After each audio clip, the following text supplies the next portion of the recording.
Dragi građani, mi ćemo da gradimo, mi ćemo da zapošljavamo.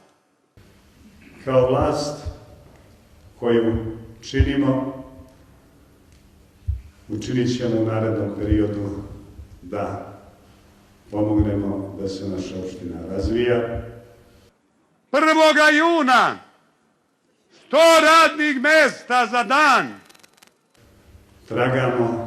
Tragat ćemo za, kako je to popularno danas reći, investitorima. Do nove godine napravit ćemo preporod opštine. Nije to lako, ali mi činimo sve. Da nađem pare, investitore. Vrlo brzo ćete uvidjeti da ovo što govorim je istina i služit će samo vama. Biće još mnogo radnih mesta.